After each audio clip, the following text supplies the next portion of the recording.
Hey everybody, good morning. Welcome to day 52 of our hostile takeover, my fellow cellmates.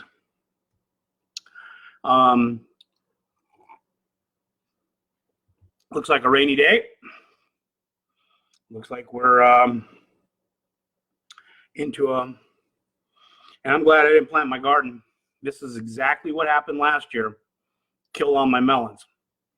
So my plan this year was to wait. Instead, I usually plant May 1st. May 1st is usually, has been in the past. I don't know if something's changed. I don't usually normally follow the Farmer's Almanac. I should have last year because they nailed it. This year, they really didn't say. I mean, they said it was a possibility, but I wasn't going to take any chances because I really like my orange flesh honeydews. Oswald, what's going on, buddy? Nice to see you here. Yeah, good morning, Susan. Hope Sandy's good. So today's topic, are you ready to get back to normal? So I was reading an article yesterday about restaurants and what they're going to have to go through to reopening, because restaurants are our biggest point of contact, really, that we use on a normal basis. You know, we don't go to concerts every day. We don't go to races every day. We don't go to big crowds every day, but we do go to restaurants on a normal basis. And it's going to definitely, we're going to lose a lot of restaurants, guys. It's just inevitable. We are going to, the restaurant business, and I pray, you know, these people, morning, Kelly, the people that are in the restaurant business are going to need to learn how they can adapt and overcome this scenario, because we're going to lose 70% of our restaurants. The takeout and the curbside delivery is going to be the new norm. And it's going to be the new normal because social, you know, we go to restaurants for, you know, not just to eat food. We go there to meet people and interact with clients. I mean, I do. I take clients to lunch, and it's a way that we can, you know, breaking bread with somebody is a big deal in humanity. You can't, yeah, right. So you can't eat with a mask on, and I'm not going to eat surrounded by a freaking plastic shower curtain. Who's going to sanitize those? You know, and these restaurants, you know, if you got to do social distancing, that means they're getting rid of 60 to 70% of their tables. Their capacity just dropped 70%, which means their whole income dropped 70%. Hey, Mark, what's going on, buddy? You know, so how can they even function? And not only that, but they get the restaurants are getting the PPE money, and the PPE money, the PPP money, they need to pay out for that debt to become forgivable, and they don't have to pay it back. They have to pay 70% of that money out to their employees. And most restaurants, you know, don't, their employee budget is not 70% of their net on their revenue sheets. Not even close to 70%. Most restaurants and waiters and so on, they make their money from tips, not from what the restaurant pays them, and they get taxed on the tips. So the restaurants are struggling right now by giving that money to their employees and not paying their bills. So that means when this all said and done, there's not going to be a restaurant left for these employees to come back to. If they want to come back, they're making good money. Not, you know, I don't know if they're making good money, but they're making money sitting at home and collecting a paycheck. So waiters and bars too. Bars, how you gonna? Bars can't go back to the way they were. Not for a long time, if they ever do. We're going to create habits that are going to affect how people interact with bars and restaurants from this point forward. Yeah, I don't know. This is so topsy-turvy. And I'm still dealing with the emotional issues of people that think California should just open all back up the way it was. I get it. We don't want change. We want to go back to the way we were. And guess what? Them days are long gone. And there's definitely people out there that are on the same mindset as I am that think that we need to be erring on the side of caution, whether this is real or not. Obviously, there is something real. Okay. We've only had 12 cases in Cobolo, and they've all recovered. I mean, in Mendocino County, not Cobolo had like 8. So obviously, we are pretty good here. But most of the cases came from out of the area people. So when you're dealing with out of the area people who are bringing the cases here, you don't know where you're going to run into them.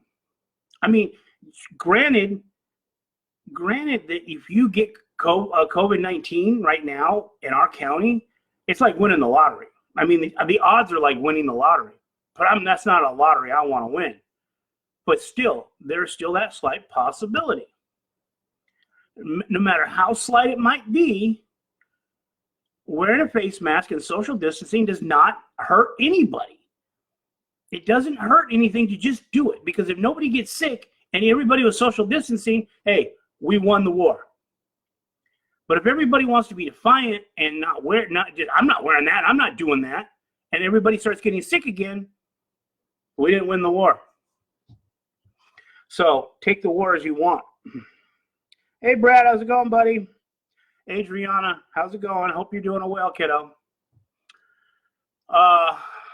So, are we ready to get back to normal? Day 52. Here we are, day 52 of the stay-in-place order. And we have many more of these coming. And I've been on here every day. This is the 52nd episode that I've done with Morning Coffee with me. And most of the people that are here are watched every morning and listen to me rant and rave, and I appreciate that. But I'm telling you right now, I when it comes to going into crowds, it's gonna be a long time. It's gonna be a long time before. And with this big divide we have right now, it's unbelievable how many people. It's just a big divide between the people who don't want to follow protocol and don't want to listen to authority and don't think it's real, versus the people that believe it's real and are good, law-abiding citizens and doing what they're told and being good citizens. And this divide, it's like, whoa, where are you in between this? Are you on this side or are you on this side? If you're on this side and don't think it's real and don't believe, then don't believe. I'm not saying you shouldn't. I'm just saying how I feel. I believe that this is real. I am immune compromised. I am overweight. I'm not so much diabetic. I mean, I have high blood sugar moments, but I kind of keep my blood sugars under control. I'm a little bit high on my blood pressure, believe it or not. It's not bad. And I take no medication. I take nothing. Maybe an ibuprofen now and then when I don't feel good, and I take the Prilosec for my, because I'm old and have an old stomach. But that's all I take. I don't take any medication. I don't believe in it. I don't believe in the hype. I think that taking over, prescription drugs in most cases are not good. It killed my grandfather. Back in in the 80s when they were just popping pills left and right. I remember his medicine his kitchen cabinet. So many drugs, they had to turn their kitchen cabinet into a medicine cabinet.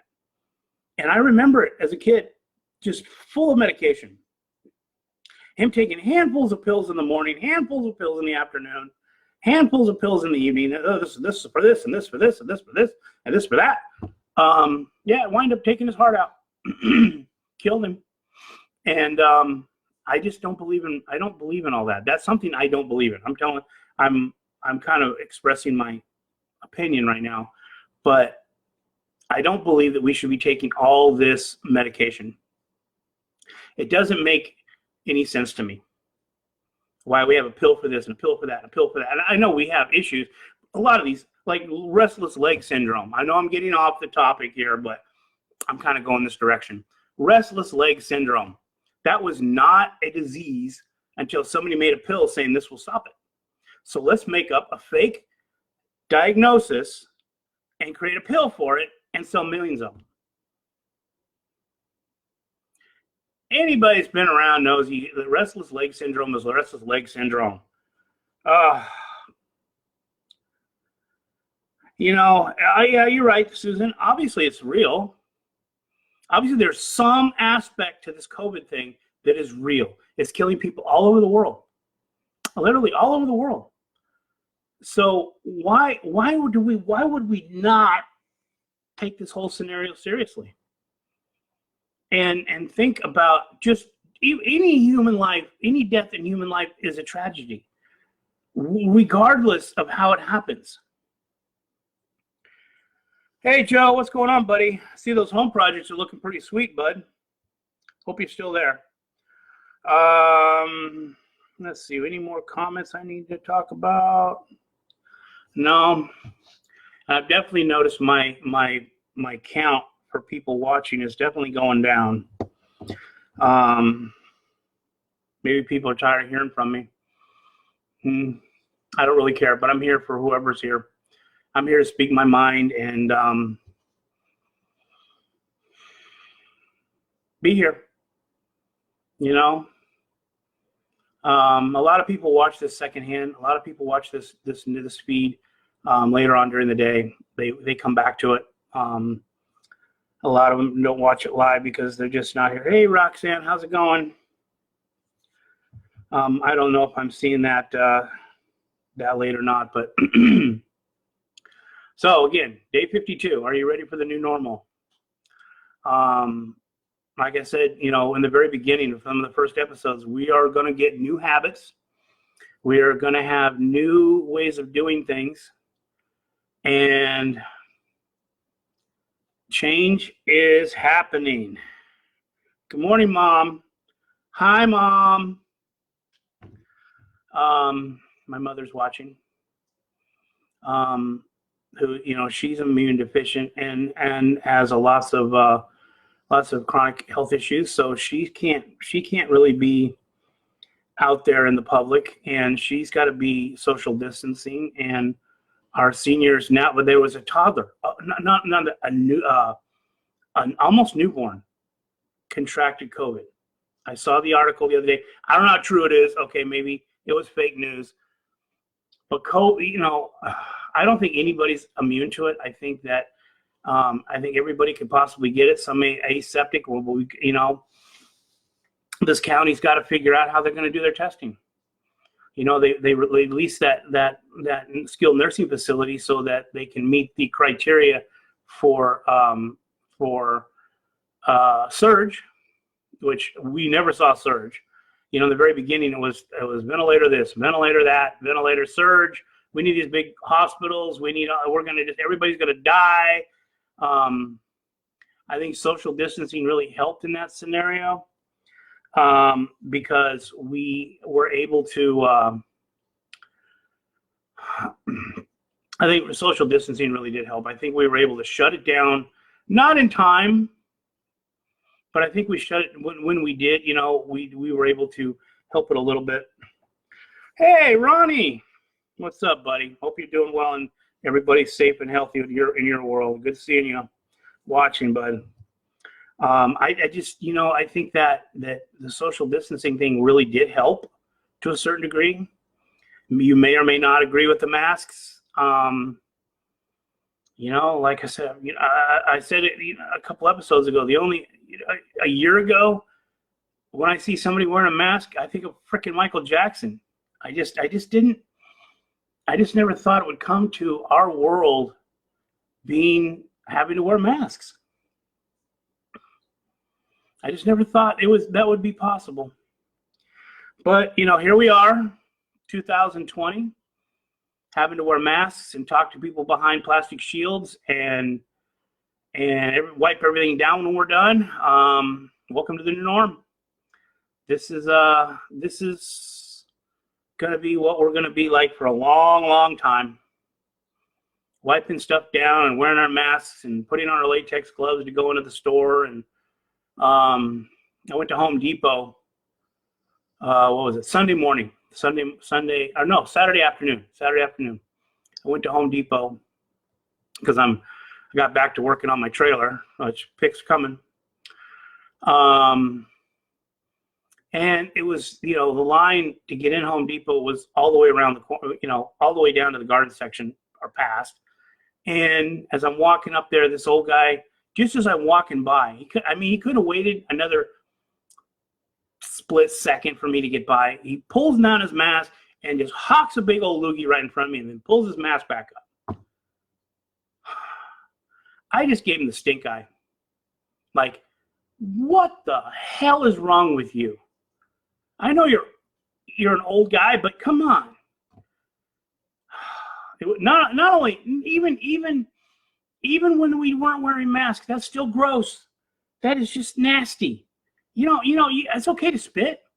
But don't spit when somebody's walking directly by you. Hold it in for a second. Jesus. What the hell is wrong with some people? I don't know, man. I just don't know.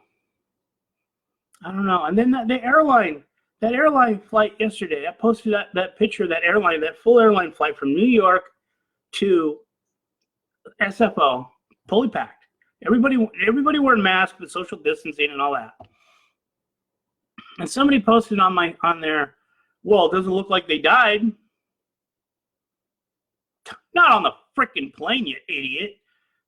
Maybe if all it would take was one person on that airplane to have COVID, and 10% of that flight would have contracted it. That's how it works. That's how it works. You can't tell me that even though we're wearing face masks, 10% of that flight would have had it. And I feel sorry for the airlines. The airlines, you wait in several days. Airlines are going to be, in several, years, we're going to be crazy numbers. So anyways, I'm out of here. Thank you for watching. I hope everybody has a great day. Hey, Matt, how's it going, buddy? I hope everybody has a good afternoon. It's going to be a rainy afternoon, so stay out of the rain. Anyways, here you go. Elbow bump. Live long and prosper. Stay home, stay healthy, stay safe. Wear your mask and care for your fellow human beings. And I love you, and I will see you all again tomorrow.